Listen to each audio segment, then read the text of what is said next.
Hallo, ek is Eddie Goldberg en is ingeskakel by AgriScoops, die middelpunt tussen die boer en die verbruiker. Ons gesels vandag verder oor die pes, die aartappelblaarmyner. Ons gesels met Elsje Skreder. Sy is deel van die tegniese en bemarkingsspan by Rovensa Next Sub-Sahara Afrika. Rovensa Next is 'n multinasjonale maatskappy wat biologiese oplossings bied vir produsente wat meer volhoubaar wil boer. Anders as meeste ander maatskappye is biologiese oplossings die fokus van Rovensa Next. Also, ons het verlede week gesels oor die aartappelblaarmyner. Kan jy dalk weer vir ons 'n kort oorsig gee? Sekerlik. Die aartappelblaarmyner is 'n piepklein vlieg wat vernietigende skade aan aartappels kan aanrig. Die larwestadium van die vlieg boor hulle kronkelende tonnels in die blare, wat tot opbrengsverliese lei, knolkwaliteit verswak, bemerkbare aartappels verminder en selfs hele oeste vernietig. Daarom is die betydse beheer en bestuurstrategieë van hierdie pes van uiterste belang. Bied Rovensa Next enige produkte aan wat teen aartappelblaarmyner gebruik kan word? Met trots kan ek ja sê. As deel van Rovensa Next se biologiese beheerportefeulje, gee Bioneem goeie werking teen aartappelblaarmyner. Dit bevat natuurlike plantekstrakte en neemolie van die neemboom Azadirachta indica.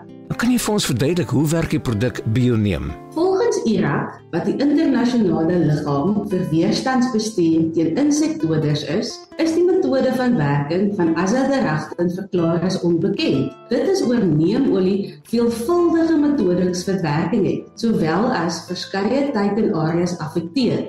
Kan jy uitbrei oor hierdie veelvuldige metodes van werking? Enige tyd. Ons gaan aan net 4 aksies raak vandag. Eerstens, neemolie het 'n neuroendokriene aktiwiteit. Dit beteken dit meng in met insekte se groeihormone, sowel as die vermoë om te vervel. Vervelling is baie belangrik vir insekte wat veelvuldige lewensstadiums het, wat natuurlik die geval in aartappelblaarmyner is. Tweedens, neemolie het 'n teenvoeding effek. Dit inhibeer voeding en meng in met 'n insek se verteringsstelsel. Derdens, speel dit 'n groot rol in reproduktiewe en voortplantingsstelsels van 'n insek. Dit verminder vrugbaarheid en ontwikkeling van die blaarmyner se nageslag. Dit het 'n steriliserende effek, ontwrigbaring van insekte en het tot 'n afwerende effek op eierlegging van behandelde oppervlaktes. Vierdens, maar nietemin, neemolie het 'n effek op 'n cellulêre en 'n molekulêre vlak deur proteïensintese te inhibeer.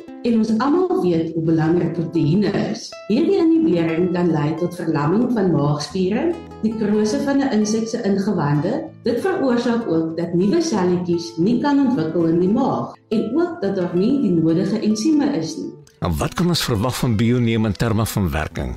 Meeste van hierdie aksies wat ons nou net bespreek het, neem tyd om 'n insek dood te maak. Dit het ook nie 'n vinnige uitklop hou nie. Bioneem gaan verseker help met vermindering in voedingsskade van 'n insek. Dit gaan ook die populasiegroei verlaag en daar gaan minder lewensvatbare nageslag wees. Dit is dus belangrik om die lewensiklus van jou pes mooi te verstaan. Skakel volgende week in vir nuus rakende proewe wat met Bioneem gedoen is teen aartappelblaarmyner. En dit was Elsje Skreder. Sy is deel van die tegniese en bemarkingsspan by Rovensa Next Sub-Sahara Afrika.